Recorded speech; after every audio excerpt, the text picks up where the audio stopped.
y'all. We're back for our midday pop-in. I'm a little later than normal because I had a very busy day. But thank y'all for coming in. Let's go ahead and get into the show. Let me get this pulled up. Hi, how you doing? Happy hump day. Thank y'all for joining. Let me see who we have in here. Let's see who got. We got Bernice Farmer is in here. Good morning. Good morning. Good afternoon. Kim Yu, thanks for being here. Janet Driscoll is here. Arthur Johnson is here. Hi, I see you, Miss Reba. Thanks for being here. Miss Reba 0616 is in the building. Thank you guys for coming in, and everyone else is coming in as well. I see you, Lamar McDaniel, April Pearson, Grandma 504. Thank you all for being here. Everything said in the video is alleged and in my opinion and is used for fair use and entertainment. All right, let's go ahead and jump into the show. Y'all like my shirt? Y'all like my shirt?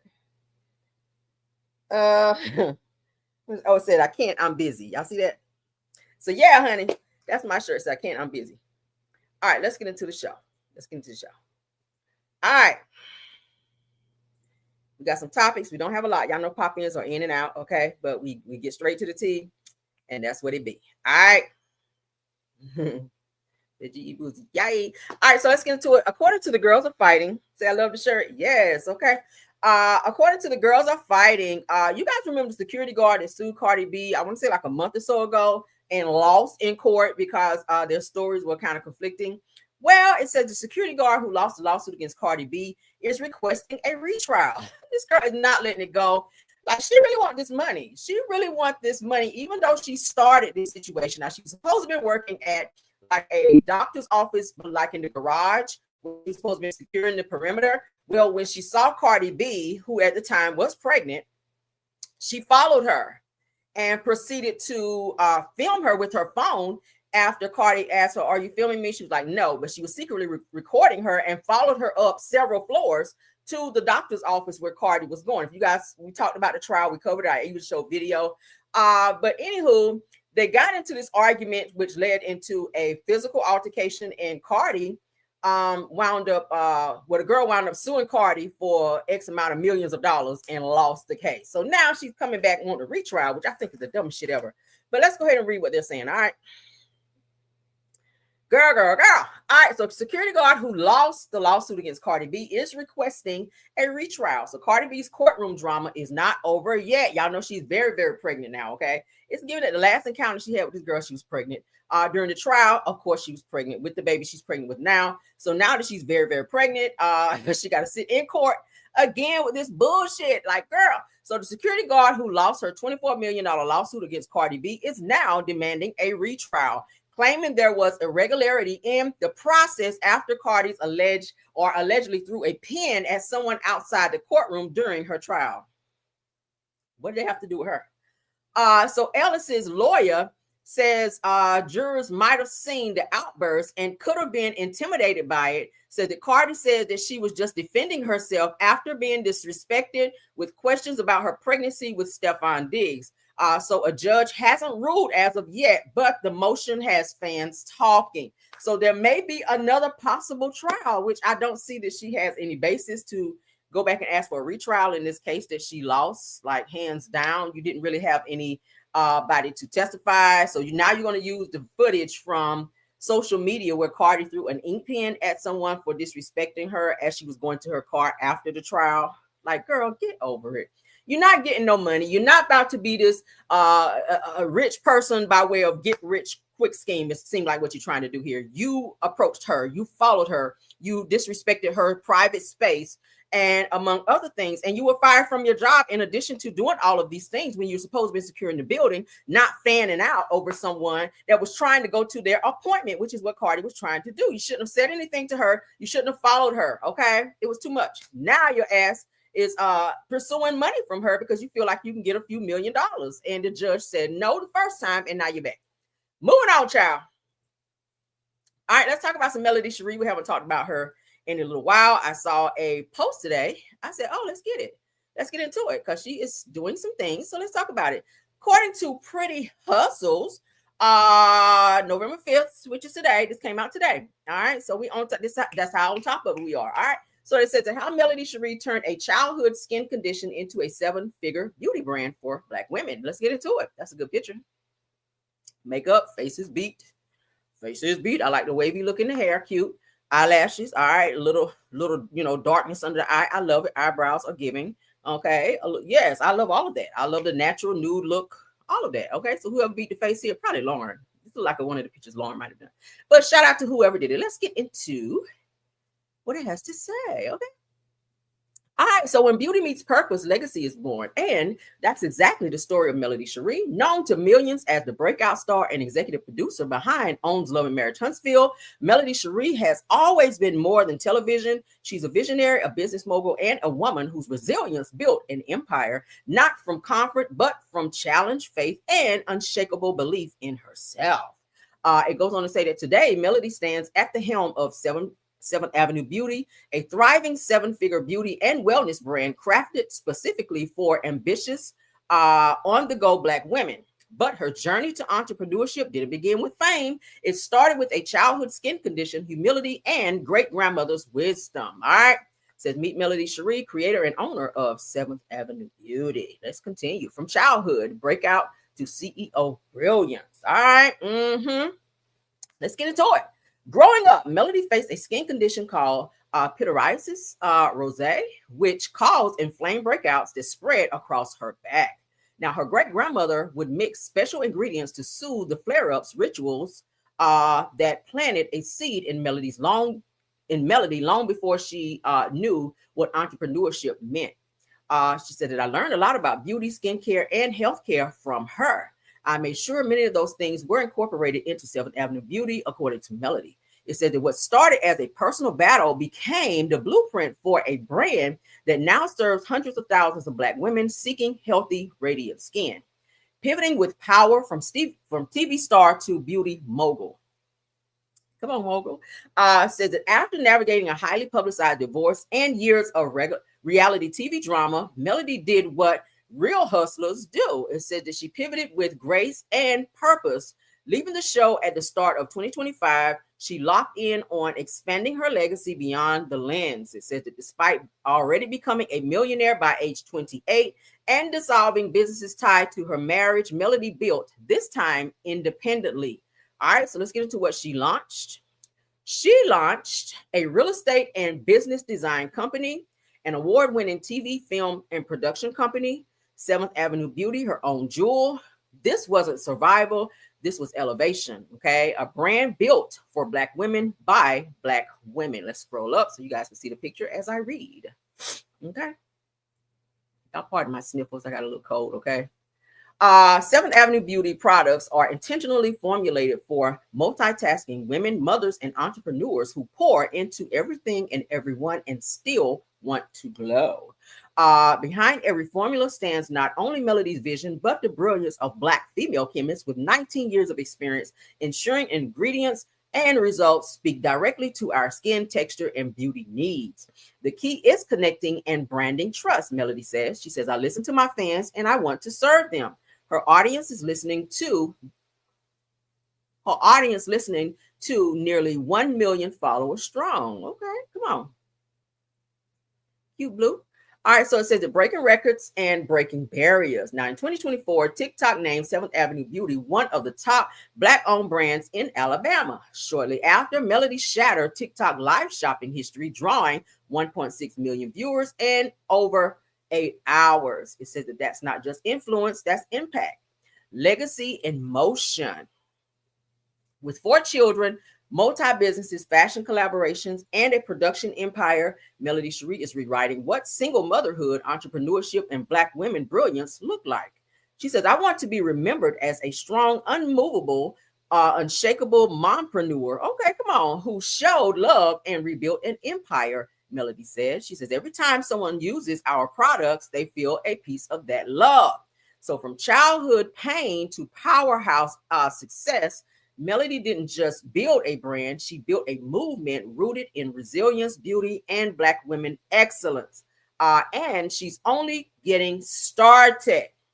All right, so y'all know that's a Seventh Avenue Beauty products. All right.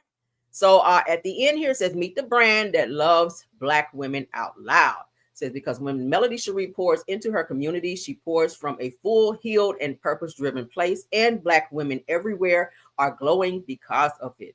Seventh Avenue Beauty, created for women who does it all and deserve it all.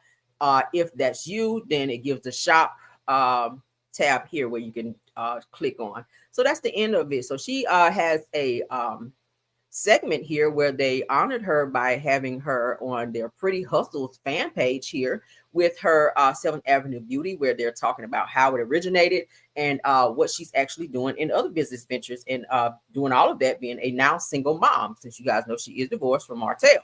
But this just came out today under Pretty Hustles. If you guys want to go over there and look at it, you may. I'll go ahead and put the link in there if you guys want to check it out. Copy. All right. Let's get it. Boom. Let's see. Let me put it in there.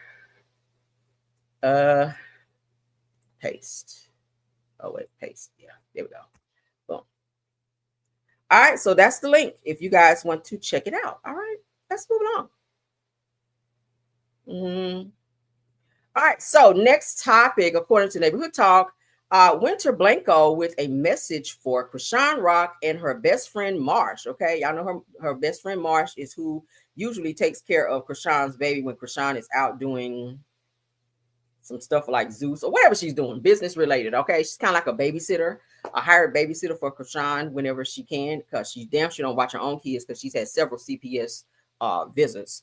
Okay, so yeah, had to put that out there. All right, so says that they threatened to come to her home and fight her child. So Chrisean, honey, the one who says she save all the time. She says, I don't know what drugs y'all been sharing. Says that keep that ghetto-ish over there. Ooh, child, not they threatening somebody. And she said, I don't know what drugs y'all on. Let's get into it, child. Shout out to Neighborhood Talk. As you guys can see, it was also featured on Live Bites. Let's get into it. I don't rumble and tumble with ugly hoes like y'all.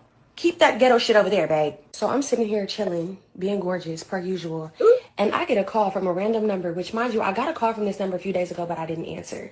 But I'm like, let me just answer. Who is this person? It's Marsh, Chrisean's best friend. Never met the lady. Never met the lady. She's talking about, oh, yeah, we about to pull up to your house. Says my address. And we about to beat your ass. I said, okay. Hope you could duck. Like, what are y'all talking about? I don't know what drugs y'all been sharing amongst each other over there, but I don't know if you seen me. I don't rumble and tumble with ugly hoes like y'all. Keep that ghetto shit over there, babe. You gonna find yourself in a really sicky situation, I promise you. Mind you, as I spoke about a couple months ago, I seen Chrisean in the strip club. I didn't know we had an issue. She comes up to my table with a group of men, I guess trying to fake press me. I was not shaking in my boots at all. I don't know who y'all think I am. Marsh, the same way you from Richmond, California, babe, so am I. Like, I know, beautiful, bougie, paid, all of the things, but bitch, I've never been a goof, and I've never been green. Like, I don't know why y'all even want to play with me. Also, like I said, I don't rumble and tumble with no dirty ass hoes. Y'all will be going to jail, or y'all will be going somewhere else. Hell. So, choose, babe. I don't know what to tell you. I don't rumble and tumble with ugly hoes like y'all. There you go. All right. So, Chrisean, I hope you and Marsh heard that. She said she don't rumble and tumble with dirty ass hoes. All right. She said, I don't know what kind of drugs y'all been sharing, but bitch, this ain't it. All right. So, yeah, she too pretty to be fighting, child. Go on out and call the popos and let them do what they do. Chrisean, they like to fight dirty and stomp hoes out. Girl, you don't want to you got nice teeth and all that. You don't want all that cut up over some wild, dumb shit that Chrisean like to be doing. Because y'all know Chrisean like to put on them damn brass knuckle rings. And she already done knocked out James. What's the guy named James Christopher? Whatever his name is, child. James Wright knocked his damn teeth out and had him damn near knocked out over there over some bullshit. But and Marsh, she ratchet as well. So yeah, I feel you, girl. I wouldn't be fooling with them chicks either. So go on and call the popos and let them know they're threatening you and do what you got to do. All right, move right along. These hoes out here crazy. All right, get your face all smashed in over some wild biatches. All right, hold up. Okay. So we gotta play the beginning part of this because there's two. All right, so we're gonna watch this and then we're gonna get into the next one. We gotta talk about Kimmy Scott. We ain't talked about her in a minute, okay? Now, I said some months ago, why, if Kimmy went through all the things that she went through with her cancer situation, why are you waiting until now after you've gotten through it? You said that Maurice told you that you should share your story, you should talk about your story. I feel like that should have been her storyline versus allowing Maurice to drag her back on the show this season to talk about why he's not getting enough sex. I think, and I keep saying, baby, you should have used your platform. You should have used the platform on Love and Marriage Huntsville months ago when this shit first came out. While you talking about your fucking libido and everything else, you should have been talking about how you survived cancer when you said it was the most aggressive form. where you thought you were going to lose your life, where you cut your hair. You show where you cut your hair. You did show that journey, but you didn't really get into it because you let Maurice pull you back into talking about that libido bullshit. We didn't really want to hear about that. You have women out here who find lumps and they don't know where to go from there. With you being a nurse, which means you're very much so well versed on the situation you're going through. So you would have been the perfect person to talk to women who are dealing with this situation that may be scared out of their mind thinking, oh my God, I'm gonna die, when you actually know the recipe in terms of getting better and what you need to do and the type of doctors you need to see, et cetera, right? I just did not understand that with Kimmy. And this season, that's her storyline again, less sex with Maurice, okay? But now she's sitting on another person's platform, giving them clout when you could have gotten it on your own platform. You're on Black woman's television. That's the way you should have shared the shit. You're gonna get way more views on OWN versus sitting on somebody's little podcast over here. What is this, Sisters in Survivorship podcast? Kimmy, I'm disappointed in you. But let's get into this. All right. Shout out to Sisters Network, because that's what we're looking. And I were watching basketball finals. So I was kind of touchy-feely, and I literally felt a lump. I checked under my arm, and I was like, you got to be kidding me. You may have seen her on the reality show Love and Marriage Huntsville. She was diagnosed with TNBC, and I'd like to welcome her here today, Mrs. Kimberly Scott. On the table, they said you need to come back and do a biopsy. Just that quick. Everything kind of went extremely quickly. This is one of the worst breast cancers you can have. It travels really fast. The doctor told me what we were going to do. He wrote it, and I literally just bawled. It was my husband that actually convinced me that I need to share it. I was thinking about it every day, thinking about what's going to happen. And she said, there's going to come a day when you don't think about it. That's all she said. They brought me to tears, and that hit my heart. Talk about it every day, but you didn't talk about it on the show. Gotcha.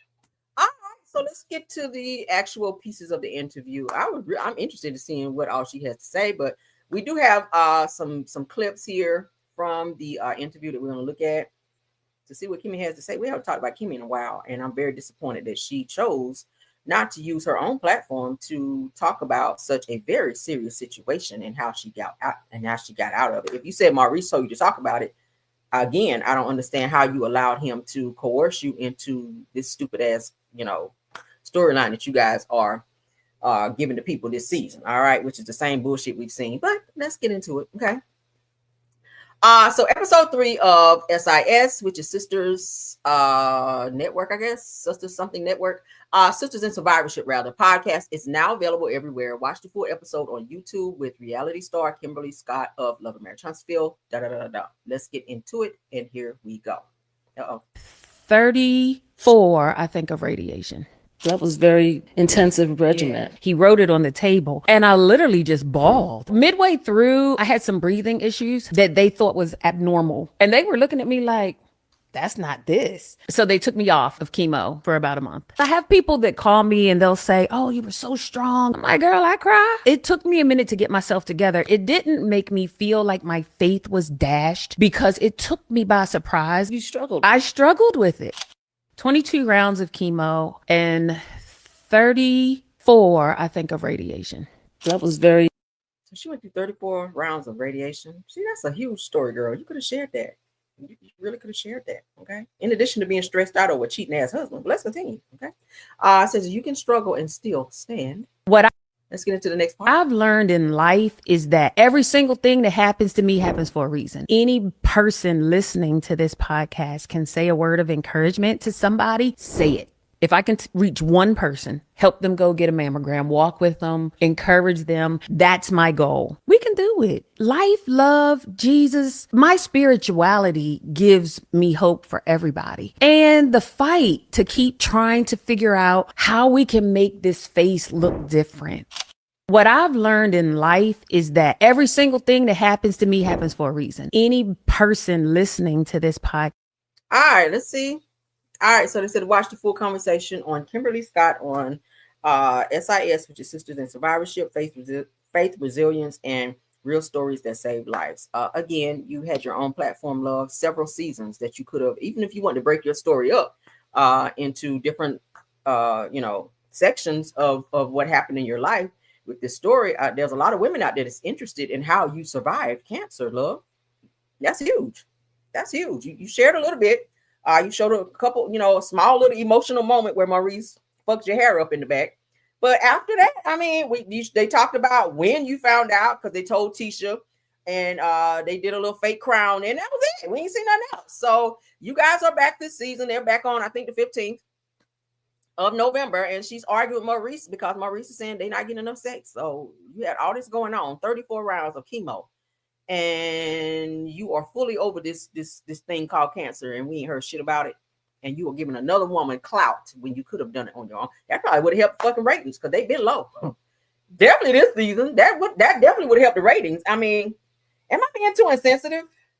Am I being too? Let me know, because I just don't like to promote bullshit. But with Kimmy, that really made me a little disappointed in you, love, because I feel like you could have helped a lot of women that may have been dealing with that. I mean, hell, the singer Shanice was talking about how she had a little scare of that Neo's ex-girlfriend child, whatever the child name, what is her name? I forget. But she talked about a cancer scare as well. These are women that you could have set up a whole platform or a YouTube channel to just really talk about your journey and how to help women, and have like a panel and have women come up and ask you questions. You're a nurse, so and you actually went through that. So you could have actually, maybe not really monetized, but you could have helped a lot of people, and you really could have shared your journey versus this other bullshit. And I'm sure Carlos and them would have allowed you to throw that in there, because I know he's all about ratings. He like bullshit and mess and people fighting.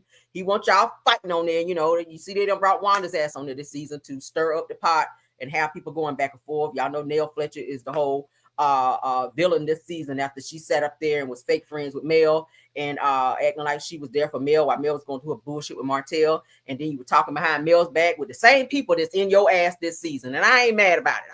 But let's get up off it, because I don't give a hot damn. All right, I don't care. Let's get into Kandi Burruss. All right, nostalgia moments. Thank you. This is our last topic, because I told y'all it is a pop in. We pop in and then we pop back out. All right, so let's get into it. Kandi, honey, talks about she and Todd are still having threesomes in their marriage. Y'all know they've been married now, what, 10, 12 years now? And she talks about they are still having threesomes in their marriage, and the latest that they just had one was 6 months ago. Ain't that crazy? So they invite women who they agree. Kandi might see somebody that she's interested in or that she think is fine or whatever. She and Todd agree. They bring said person over and they have a threesome in their bed. I'm just like, oh, wow. Okay. I probably want to told that out loud, but y'all know Kandi is extra freaky deaky. And she she actually told it. So we're going to go ahead and look at it. Shout out to Nostalgia Moments. Okay. Let's go. Hers 230 said threesomes never work. That's not true. I done had a threesome and it worked just fine. It worked great, actually. Not great.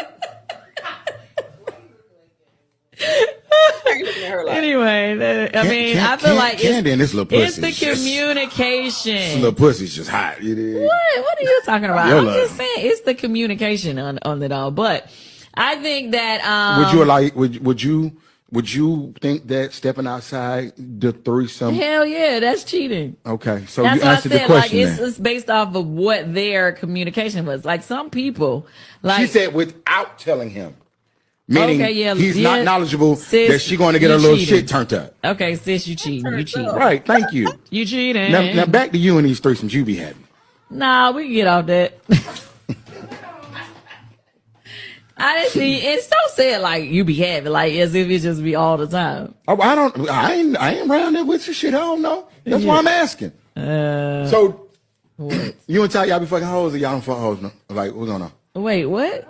That didn't even sound like English. What just happened? Do you and Todd currently have threesomes, or is that something that y'all just did early on in y'all relationship, y'all marriage? Oh.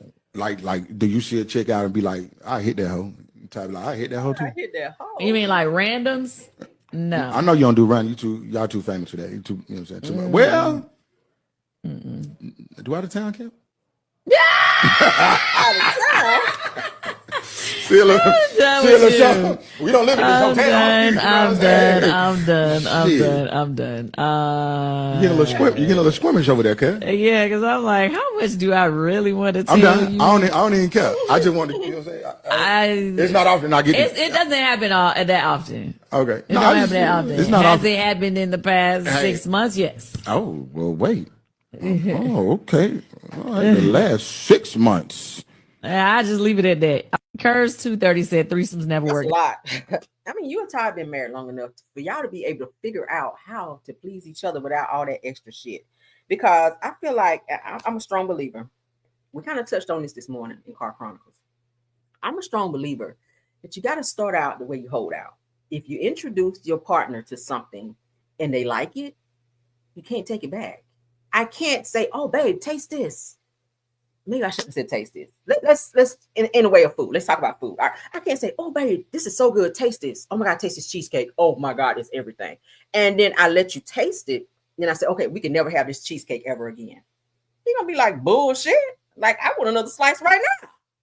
You feel me? If something's good, if you do something and it becomes, because if you do something more than I think they said 30 days, it becomes a habit. You guys have said just what 6 months ago? Y'all just had one 6 months ago. It sounds like y'all do it, pretty regularly. My question is, have you and Tiny and T.I. maybe did a little switcheroo situation? Because they do it too. They do it too. All right. Because I saw an interview from a girl who actually interviewed with Tasha K, who said she what's the way I can say it so that YouTube won't be like, girl, bitch, I done told you. So the girl actually did an interview with Tasha K and said she carpet munched Tiny. Okay, y'all know what carpet munch, right? I know my older people watching me like, what is that? What's carpet munch? Carpet munch mean you down, downtown on another woman. Okay, so and Tasha K was like, with Tiny? She said, girl, Tiny is ugly, but she was like, well, in the bedroom it was something else. Like, she's extra freaky. It was kind of all that they were looking for. They were into it. She said T.I. was in the room, so it gives that they are into the same thing that Todd and Kandi are into. They are best friends, so it would not surprise me if they, it would not surprise me. That whole circle of friends, it would not surprise me. But Kandi and Todd, y'all remember the movie they did, The Past? The Past, I feel like really was about them. I feel like that was their life story. Where y'all know Drew Sidor played like the main character, where she was with another woman. And she was getting pleased, and she had a whole husband. I feel like that was about Kandi and Todd. I really do. But they've been doing this since they were dating into when they got married, and they're still doing it. Kandi said the recent one was 6 months ago. I'm just not into that shit. Because you're gonna get somebody up in there that's gonna do something better than you. And you already said Todd like to hang out at strip clubs, and he stayed there until the fucking club shut down. Like, who stays out that late as a husband? Like you are in the strip clubs a lot, sir. She said he's there all the time. So what are you there for, to like get the next recruitment for the next threesome, or like what are you doing? What are you doing? I don't know. But I don't know. I feel like when you introduce a person to something, it's kind of hard to tell them, okay, well, we're not doing this anymore, because they're used to it.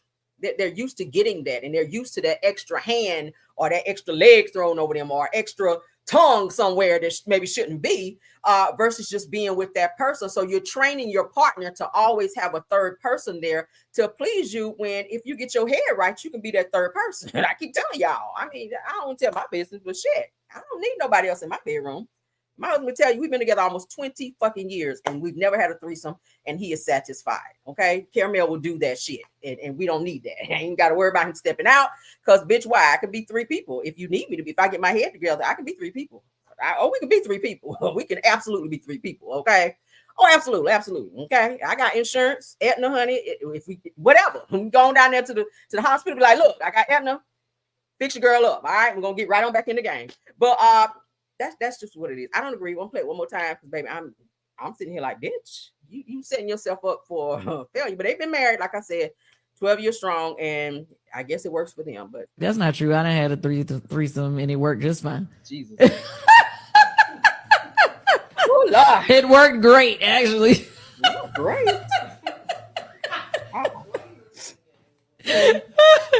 Anyway, I feel like it's the communication. This little pussy's just hot. It is. What are you talking about? I'm just saying it's the communication on it all. But mind you, they were going to do something with Portia as well. Y'all remember that whole conversation where she was tonguing Portia down in a club, and they were getting ready to take Portia back to the house, but that didn't work out. And then Portia made a little comment, because I shared it in my, if you guys follow me on my Camera Real Facebook channel, shameless plug, get on over there, all right? Because I do be sharing some tea over there as well. But Portia was like, she kind of went down there like she was going to do something to Kandi, but Kandi had like a little odor, is what Portia's saying. I ain't saying Kandi, I'm saying what Portia said. All right, she said she kissed you in the mouth, but then when she got to going down like on her knees or whatever to get down there, she smelled like an odor, and it made her be like, yeah, I'm good. I can't go with y'all over here for said threesome. So she declined to do that.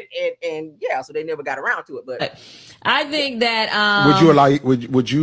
would you think that stepping outside the threesome? Hell yeah, that's cheating. Okay, so that's you answered the question. Like, it's based off of what their communication was. Like some people, like she said, without telling him.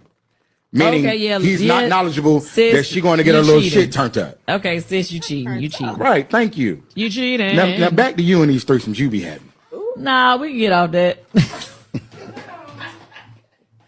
I didn't see it's so sad like you be having, like as if it just be all the time. Oh, I ain't around there with your shit. I don't know. That's why I'm asking. So you and Todd, y'all be fucking hoes or y'all don't fuck hoes? Like, what's going on? Wait, what? No, that didn't even sound like English. What just happened? Do you and Todd currently have threesomes, or is that something that y'all just did early on in y'all relationship, y'all marriage? Oh. Like, do you see a chick out and be like, I hit that hoe? Todd be like, I hit that hoe too. You mean like randoms? No. I know you don't do random. Y'all too famous for that. You know what I'm saying? Too much. Well, do out of town camp? Yeah. We don't live in this hotel. I'm done. You get a little squirmish over there, cuz. Yeah, because I'm like, how much do I really want to tell I'm done. you? I don't even care. I just want to, you know what I'm saying? It's not often I get it doesn't happen that often. Okay. It don't happen that often. It's not Has often. it happened in the past 6 months? Yes. Oh, well, wait. Oh, okay. All right, the last 6 months. I just leave it at that. Curse 230 said 3. Okay then. Y'all know Kandi tongued down Shamil too from Real Housewives of Atlanta. That was also talked about. Okay, so the girls be out here girling, honey. That's all I do know. The girls be girling, so they're not afraid to be sticking their tongues down each other's mouths, even though Kandi might be putting her mouth somewhere else. That's too much juice is being shared. But what y'all think? Go ahead and let me know in the comments what y'all think about the topics we talked about. Cardi B's case getting ready to probably be reopened from the security guard who lost the case initially, who she's spinning the block and trying to appeal said case because she wanted $24 million about Cardi. Melody Sheree's Hustlaz, I guess, interview. Went to Blanco saying that Chrisean Rock and her babysitter, honey, tried to come up over there and beat her up. Kimmy Scott's interview and Kandi and Todd's alleged threesomes out here, child. Y'all let me know what y'all think about it. Put it in the comments. Thank you so much to everyone for everyone dropping by. Somebody said, wait. Ooh, y'all get extra freaky in the chat. I'm gonna stay out y'all business, child. But thank y'all for stopping by. All my Caramelians, all the visitors here. For those of you joining for the very first time, welcome. I am Caramel. Also, thank you to my content creators stopping by. I see you, Deary, talking to chat. Thank you, Miss Didi, if you're here. Simple Mom Family TV. Sheree, if you're in the bushes. JCD Creations. Thanks for being here. Janetta Speaks, if you're here. My top flight mods. Truth TV Podcast. Tyra, KBR, Sweet Essence. Scorpion Miss, and Rose Armstead. Thank y'all for dropping by. Thank y'all for working so hard for me. I appreciate it. And of course, my Caramelians, y'all know I love y'all. Please like the video, subscribe to the channel, and don't forget to like the video. All right, share the video as well. And until the next video, let's go. Bye.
I'm gonna